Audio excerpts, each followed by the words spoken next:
Saya manggilnya Ibu apa Ayu apa Ci nih ya jadi. Ayu boleh, lahir di Palembang. Kan Palembang panggilannya Ayu ya? Iya. Wong kita galau ya. Ci juga boleh kan, ada Chinese Medan, tapi terserah, kayaknya Ayu kali biar Ayu seru ya, ya. berarti Ayu Sinta ya. Assalamualaikum, Ayu Sinta ya. Iya, waalaikumsalam. Tapi kayaknya lebih enak panggil C kayaknya. Ya udah, C boleh deh. Saya Sinta ya panggilnya. Ya, Nama aslinya sebenarnya siapa? Kristiani. Cuman memang Sinta ini waktu masih kecil aku sempat sakit-sakitan. Kayaknya udah keberatan nama ya, nama Oh Kristiani. gitu. Dikasih nama Kristiani Telaum Banua. Banuani. Marga mana? Marga Nias. Oh Nias, orang tua Nias.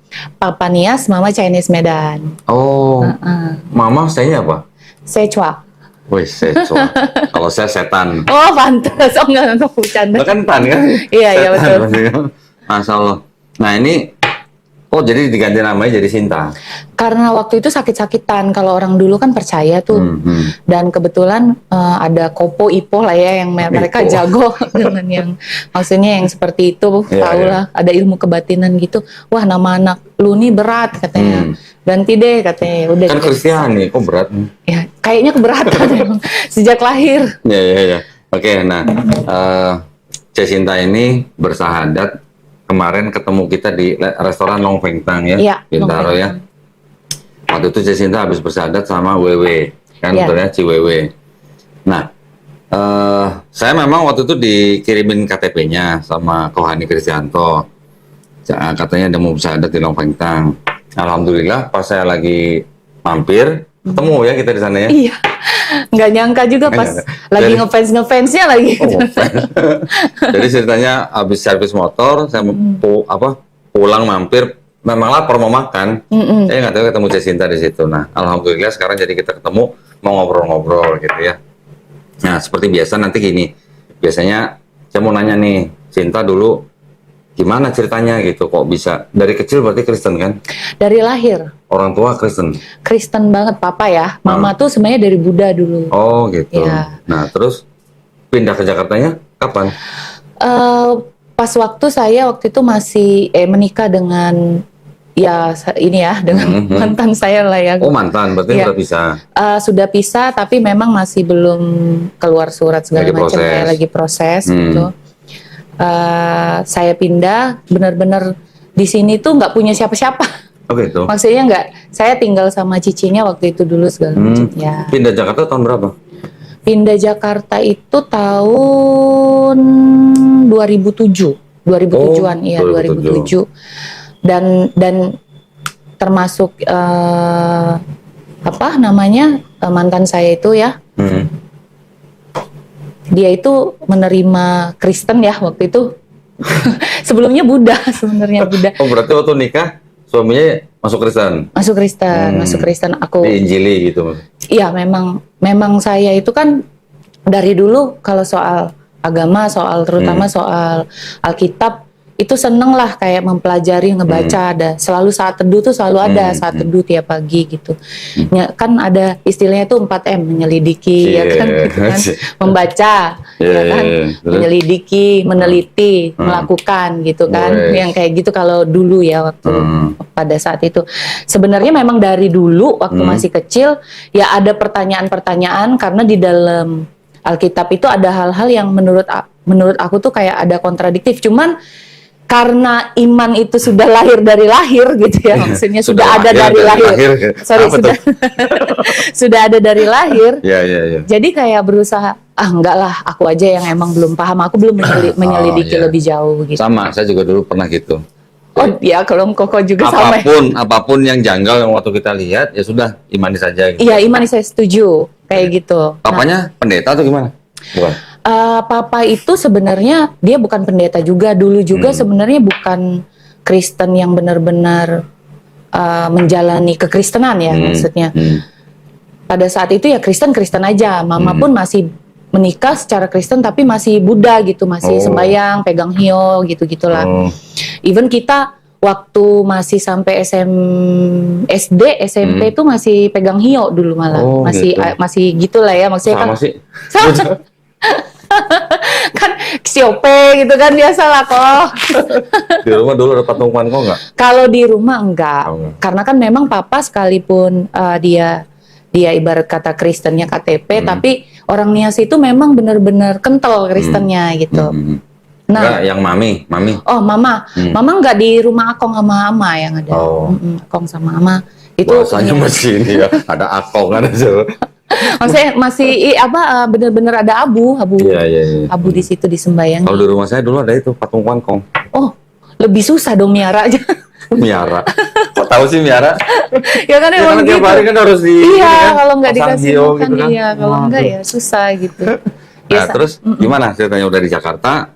Udah Udah di menikah? Jakarta menikah, Punya punya anak. Nah, sebenarnya setelah saya review di sini nih, kadang wanita itu memaksakan diri mengganti posisi untuk menjadi tulang punggung, Cie. ya kan? Terus? Itu sering banget tuh. Dan akhirnya ketika wanita menjadi tulang punggung, mulai nih karakter cowoknya muncul. Oh. Merasa Jadi dominan gitu kan. Dan dari waktu awal padahal niatnya pernikahan, oh nanti kita kalau misalnya sudah nikah ya udah deh, aku aja kayaknya kan dari sisi karir, dari sisi pendapatan aku lebih gede, ya udah deh, aku kayaknya yang kerja, kamu stay build usaha, dengan tujuan harapannya kita bisa bareng-bareng nih, selalu bareng. Tapi beriring berjalannya waktu, aku nggak lihat apapun gitu loh. Dan yang malah yang tambah sering itu malah ribut gitu. Tapi banyak, aku tetap ini ke gereja gitu kan, maksudnya bahkan even sempat jadi song leader, singer, sampai dipercaya jadi pembina, bendahara juga di gereja gitu kan. Nah, gerejanya apa nih dulu nih? Sebenarnya kalau waktu aku pada saat bertobat ya keluarga kita waktu itu benar-benar bukan bertobat, maksudnya menjalani kekristenan itu benar-benar menjalani kekristenan pada saat kita ketemu yang namanya gereja GPDI. Which is bukan berarti ngomongin Kristen lain nggak gimana ya, maksudnya kalau yang namanya style karismatik itu lebih strict gitu, lebih keras, lebih dalam soal ibadah tuh nomor 1 gitu kan. Nah, waktu itu saya di GPDI Hosana Palembang. Oh, Hosana. Itu awal. Nah, awal-awal di situ, udah di situ jadi singer, song leader, segala macam. Itu sebelum ke Jakarta. Sebelum ke Jakarta. Jadi memang sudah ada bibitnya nih keluarga semua. Kenapa papa akhirnya sekarang tuh benar-benar Kristennya dia jalanin banget, keluarga semua. Ya berawal ketika ketemu gereja yang tepat. Kalau istilahnya dulu tuh bertumbuh gitu, ya kan istilahnya dulu. Terus setelah ke Jakarta, gerejanya setelah apa? ke Jakarta sama GPDI juga. Awalnya bukan GPDI, awalnya nyari. Banyak gereja-gereja besar itu kayak ngabain orang kan. Ternyata ketemu gereja rumahan bener-bener ngerangkul kayak keluarga Sistem gitu. keluarganya bagus. Iya, kekeluarganya bagus gitu. GPDI apa dulu? GPDI yang di Jakarta ya, di Tangerang tepatnya itu di GPDI Aletheia. Aletheia. Iya, Jadi song leader. Song leader, singer, bendahara, bahkan sempat jadi pembina juga. Ya, pembina, tapi pembina ini ya pemuda pelajar gitu, pelajar pemuda seperti itu. Song leader ya. Berarti ini dong. Iya, apa kayak ngelit pada saat. Nyanyi dong. Berarti pintar nyanyi dong. Iya aja kenapa sih sama tuh. Nah terus gimana perjalanannya, kok berapa tahun di gereja itu? Di gereja itu sejak tahun berapa ya? Stella itu umur 3 tahun. Aku nikah 10, umur 3, berarti 2013 ya, 2013 lah. Waktu itu di situ sampai di 2022. Sampai tahun kemarin? Lama juga ya berarti ya? Iya, sampai tahun kemarin. Ya, karena memang sudah terbentuk kan kasih itu, meskipun bukan berarti maksudnya saya hidup wah kudus dan sempurna sekali ya, maksudnya banyak juga kesalahan yang saya lakukan, tapi buat saya jadi berkat, buat saya nolong orang itu hal utama pada saat saya dulu masih di Kristen. Ternyata ketika saya mempelajari Muslim pun, ya kita kalau nggak hidup buat orang lain juga percuma gitu, ujung-ujungnya gitu kan, nggak akan diterima juga sama Allah. Terus gimana ceritanya dari song leader kok bisa tertarik dengan Islam gitu? Nah awalnya karena kemelut rumah tangga sih sebenarnya, kan ribut segala macam, kemelut. Jadi kadang-kadang tuh beribadah nih, tapi kok kelakuan gue begini, tertuduh terus kan. Tapi tetap memaksakan diri untuk hidup gue harus kudus, gue harus kudus, gue harus kudus gitu. Nah, ketemu sama orang-orang yang alhamdulillah dari dulu tuh sebenarnya aku kalau debat sama maaf dengan muslim tuh. Oh, sering debat sama muslim? Iya, dulu kan sempat pacaran sama muslim nih. Ya, gitu. Ya saya pacaran sama muslim beberapa kali. Waktu itu sempat yang pertama malah namanya Ki Agus. Waduh. Tapi tetap nggak bisa meruntuhkan iman aku gitu. Sampai malah pernah muslim yang satu lagi sampai bawa ke rumah malah mau jadi Kristen gitu. Oh gitu. Sudah ikut kegiatan malah. Nah, sampai even yang mantan suami saya juga kan ini meskipun masih proses ya, tapi buat saya kan kalau semenjak saya syahadat di 2012 kemarin, tepatnya tanggal 26 2022 tepatnya tanggal 26 bulan 12 tahun 22, ya itu nggak akan aku lupain. Itu yang saya ketahuin, saya kan cari Mu'alaf Center Indonesia, cari sendiri tuh waktu itu. Nah, intinya saya sebenarnya sudah berpisah sebenarnya. Ya dari situ saya yakin bahwa sebenarnya secara agama saya sudah nggak gitu. Meskipun secara hukum sedang masih proses ya gitu. Tunggu, sorry. Tadi bilang syahadatnya 26 Desember 2022. Oh, udah syahadat. Aku udah syahadat. Di mana? Syahadat karena aku nggak pernah berpikir bahwa sesuatu ini yang namanya kepercayaan itu mau digembar-gemborin. Ya aku yakin ketika aku sudah la ilaha illallah Muhammad Rasulullah, ya aku udah syahadat. Waktu itu aku udah memutuskan itu. Di mana waktu itu? Waktu itu waktu itu ketemu sama temen di Ancol. Waktu itu kita ada acara di Ancol, jadi aku berani bersyahadat di situ waktu itu. Di masjid atau bukan? Enggak sih, enggak di masjid karena habis diskusi bincang-bincang akhirnya aku ya udah aku memutuskan gitu loh. Tapi aku sudah sempet ke Istiqlal, waktu itu mau belajar sholat, tapi di balik ini aku masih ada salib di dalam kalung, masih ada kalung salib. Akhirnya aku lepas kan, habis itu karena mau belajar dulu nih, maksudnya bener-bener tahu apa sih, karena aku pas waktu aku mencari tahu awal-awal kan debat nih, awal-awal dulu ya saya cerita, awal-awal saya diskusi, bahkan saya ketemu teman saya yang dia itu seneng nih diskusi, dialog gitu, diskusi soal agama gitu kan. Nah temen aku itu salah satunya ya itu juga. Nah jadi waktu itu tuh ngobrol, dia ngomong bahwa ada temennya katanya itu dia masuk muslim dari Kristen, orang Batak katanya gitu kan. Aku sempet ketawa di dalam hati sih. Ngetawain maksudnya? Ngetawain dalam hati. Itu mah pasti abal-abal, dia nggak ngerti, dia nggak punya pegangan yang pasti gitu kan.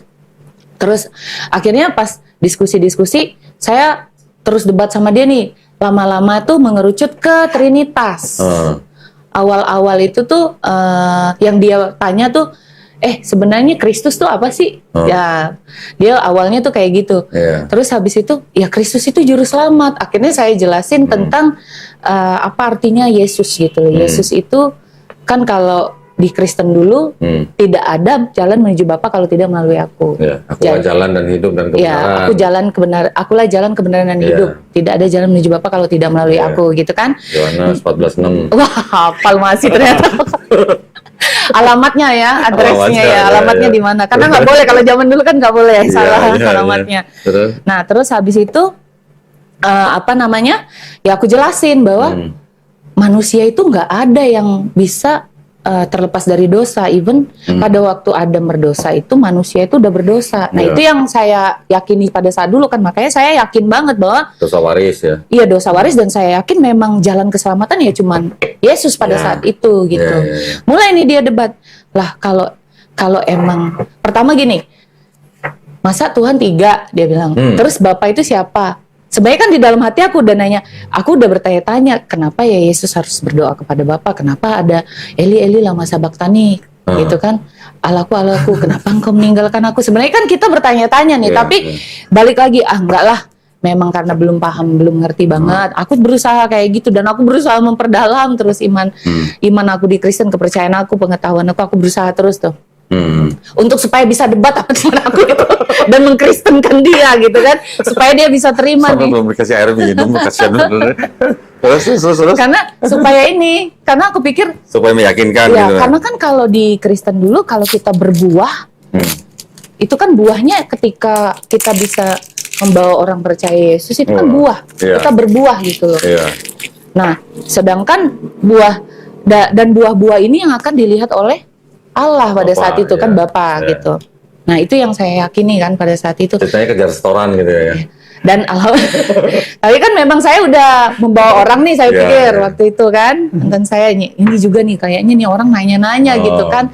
Mungkin bisa nih gitu kan, namanya coba-coba dulu gitu. Iseng-iseng berhadiah gitu. Iya kan. Kalau istilahnya tuh sayanya berbuat, maksudnya saya bertindak, selanjutnya kan urusan Tuhan. Istilahnya dulu gitu ya enggak? Ya seperti itu keyakinan saya dulu gitu. Iya. Do the best, God do the rest, gitu kan zaman dulu.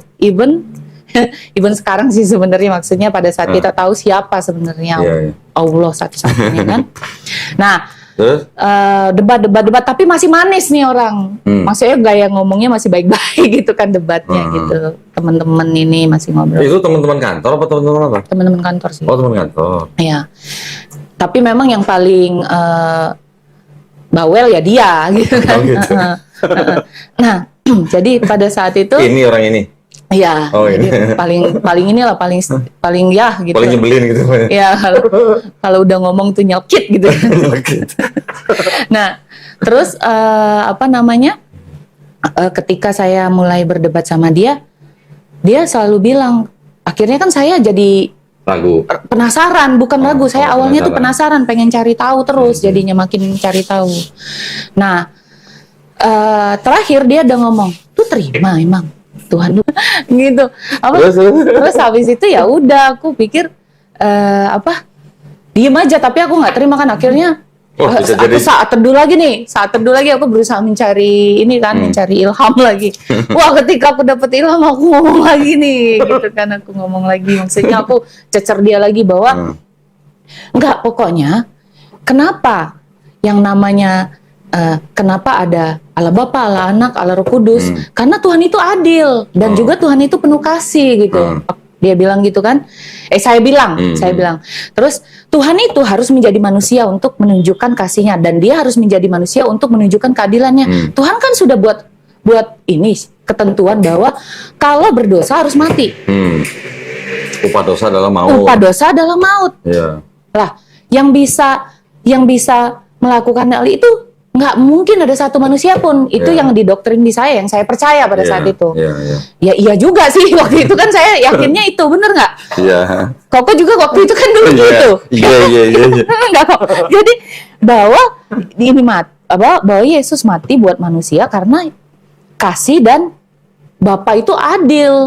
Bapak itu memang megang kata-katanya. Ibarat saya sampai ngomong, masa Tuhan ngejilat di ludahnya lagi, dia sudah buat hukuman terus diganti hukumannya. Sampai aku ngomong gitu loh. Karena dia kan sudah mulai ngomong gitu, aku juga ngomong gitu dong. Pada saat itu ya debatnya. Terus akhirnya pas waktu setelah berlanjut seperti itu, berlanjut ngobrol-ngobrol, dia ngomong, lah kan dia Tuhan. Terus? Dia maha pengampun, dia maha pengasih, yang ngampunin tinggal ngampunin aja. Mulai itu, di situ mulai terusik saya. Kenapa harus repot-repot jadi manusia gitu ya? Iya, maksudnya itu karena sekarang gini, kalau Yesus mati buat seluruh manusia, lah perjanjian lama gimana? Umatnya Nabi Musa siapa gitu yang? Iya kan dia. Terus intinya kalau yang dulu kan berarti intinya sudah diampuni, ya udah diampuni. Makanya Musa, Abraham, Ishak, Yakub yang kita percaya, Nabi Elia, ya kan, yang Nabi Elia bahkan diangkat, dia belum ketemu Yesus, ya kan, sudah diampuni ya? Sudah diampuni. Lah kenapa harus ada Yesus? Berarti gitu? Kalau gitu kan, kalau memang keturunan Adam dan Hawa ini bawa dosa waris, berarti kan orang-orang sebelum Yesus pun udah bawa dosa waris kan? Iya, harusnya dihukum juga kan? Iya, itu siapa yang ngampunin gitu kan? Ya, itu yang pertama, mulai semakin aku mulai penasaran juga kan. Awal-awal aku yang seperti saya bilang, udahlah enggak gitu. Nah, pas mulai terakhir ke arah yang ke sini-sini lagi, ya dia tinggal ngampunin doang. Maha Pengampun, ya suka-suka dia lah, dia kan Tuhan ibaratnya. Tuhan bisa melakukan apa aja gitu. Jadi semakin ke situ kan saya mikir juga gitu loh. Intinya kalau memang seandainya Allah mau mengampuni, ya mengampuni aja. Kan Maha Pengampun harusnya. Maha Pengampun gitu. Maha adil, ya dia tetap adil. Karena ternyata di Muslim, lu punya dosa, lu akan tetap akan dihisap kan nantinya gitu. Yang itu yang orang Kristen nggak tahu. Karena mereka nggak mau mempelajari. Kalau istilahnya pada saat saya ngomong itu, pada saat kita mau mempelajari sesuatu, kosongin dulu gelasnya. Ada tuh istilah teman saya yang ngomong kayak gitu kan. Gitu ya. Jadi kalau pengen tahu, kosongin dulu gelasnya. Itu ngumpet mulu mukanya. Kosongin dulu gelasnya gitu kan. Karena kalau ada isi susah pasti. Ya kan kecampur-campur. Jadi akhirnya di situ saya mulai mencari tahu, saya mulai gelisah. Nah, disinilah titik mulai journey-nya. Waktu itu kan ngebahas agama samawi. Di situ mulai saya merasakan dari yang logik tadi menuju kolbu. Jadi pada saat itu entah kenapa memang momennya saya nih harus ke gerejanya adik ipar saya.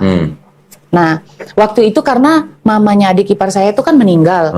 Jadi saya nggak sempat gereja di tempat saya kebaktian lah di gereja dia supaya sama-sama bareng-bareng ke sana. Saya itu lagi penasaran agama samawi itu apa. Saya sampai di situ. Sampai di situ yang dibahas agama samawi. Kayak kejawab gitu, kepenasaran saya, ya kan? Ternyata agama samawi itu dia bilang dulu agama samawi itu ada 3, Yahudi, Kristen dan Islam. Gitu.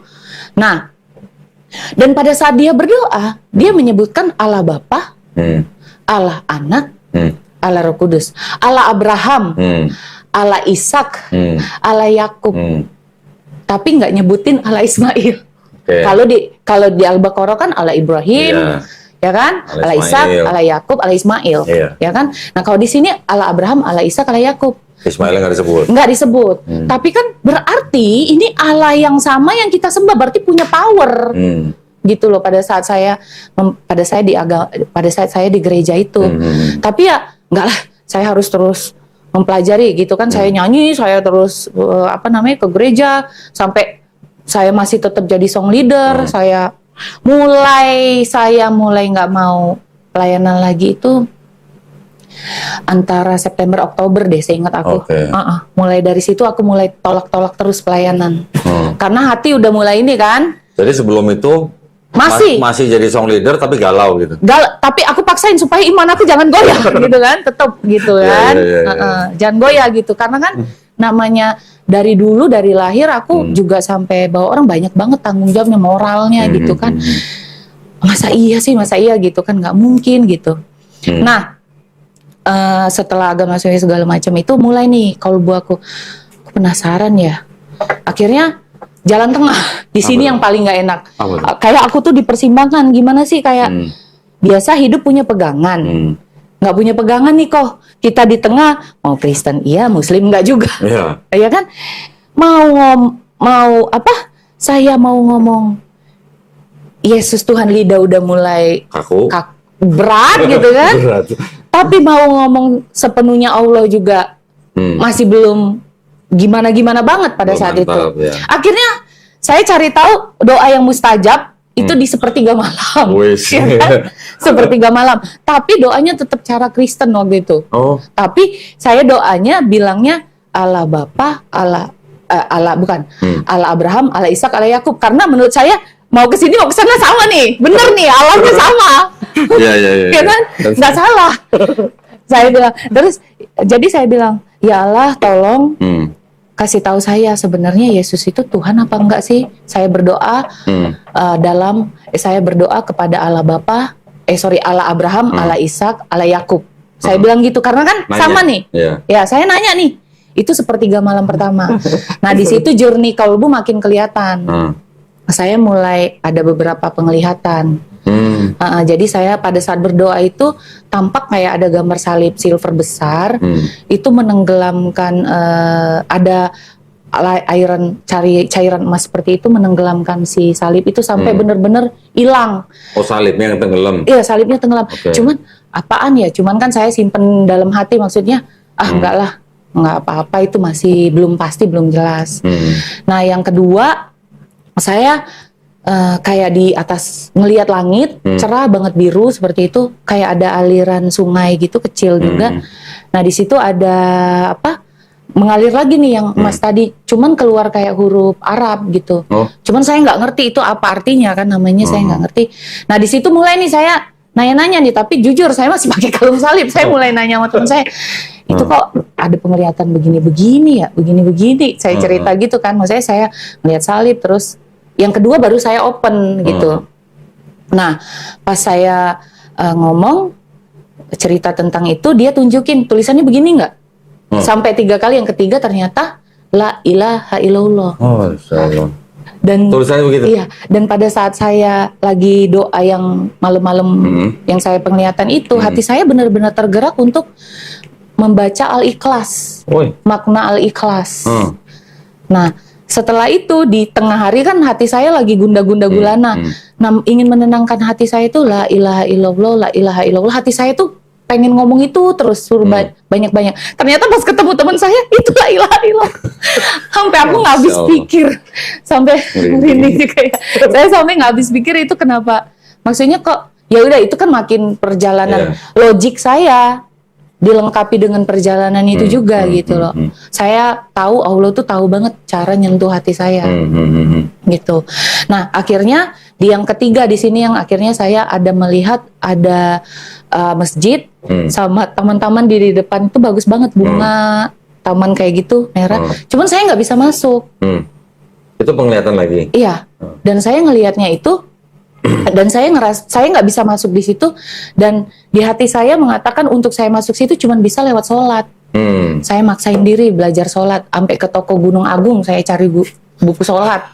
Saya cari buku sholat waktu itu ke toko Gunung Agung. Nah, saya mulai baca-baca, ya gimana ya, nggak mungkin langsung bisa hafal kan, banyak kan itu. Nah, akhirnya bareng sama temen ke Masjid Istiqlal, beraniin diri, dianterin ya. Tapi masih pakai kalung salib? Disembunyiin kan, tapi kan waktu itu kan. Iya, masih pakai kalung salib. Iya, disembunyiin gitu. Karena pengen ngerasain dulu ini. Gitu. Iya. Masih pakai kalung salib, masuk. Nah, di sini tuh perjalanan aku menuju Muslim itu tuh, saya minta ajarin orang berwudu tuh. Bayangin 3 kali orang nolak aku loh. Saya sampai nggak nyangka, maksudnya maaf ya. Kok bisa ya orang Muslim? Kan aku cuma minta ajarin wudu gitu kan. Minta ajarinnya ke orang yang di Istiqlal. Di Istiqlal kan saya tempat wudu nih. Nah, di tempat wudu itu, Bu, saya masih pertama sekali, saya pengen belajar wudu, boleh diajarin ya gitu. Oh maaf, saya lagi sibuk karena udah mau buru-buru pergi. Yaudah, tapi terus? Hati saya tetap cari lagi nih. Bu, maaf, saya boleh izin nggak mau diajarin wudu gitu. Sebentar ya, ibu-ibu agak tua, Pak Rubaya gitulah. Sebentar ya, tapi nggak balik-balik tuh ibu. Akhirnya ada satu ibu-ibu, Bu maaf ya, saya baru banget pengen belajar wudu. Akhirnya dia ajarin, mulai dari mulut, hidung, kuping ya. Gitu. Udah, akhirnya saya rasanya tuh pas sudah ketemu tuh kayaknya lega banget gitu kan. Awalnya nggak ngerti tempat wudhu, saya udah mau naik tangga tuh masuk. Ternyata suruh balik lagi. Namanya nggak tahu kan. Nah, pas waktu saya pas waktu saya jalan, yang lucu nih teman saya. Kita lihat aja nih, pasti dia bakal keluar. Makanya nggak mungkin dia berani kan, maksudnya ke dalam situ, maksudnya nerusin ngambil wudhu segala macem gitu kan. Yang ternyata yang di luar ngomong nih, ini bakal keluar nih, gua tunggu aja dia bakal keluar nih. Jadi nggak taunya enggak gitu kan. Pas aku sudah selesai wudhu, saya balik lagi ke tangga, tujuannya mau ngejar biar jamaah. Kalau jamaah kan ngikutin, jadi bisa belajar gerakan. Memang tapi Allah tuh untuk dengan aku tuh beda kali ya. Bayangin, aku kan belum punya mukena. Aku nggak ketemu mukena sama sekali. Lah terus pas masuk itu belum pakai hijab? Nggak pakai hijab, tapi kan bajunya ketutup. Bajunya ketutup kan, sopan gitu kan. Maksudnya, ya saya nggak ketemu mukena, tapi alhamdulillah ada orang Aceh. Terus? akhirnya nemenin aku lah, nungguin kena berdua. Oh. Nah si orang Aceh ini tuh saya bilang nanti itu ya boleh ya jamaah ya kita ya berdua aja gitu.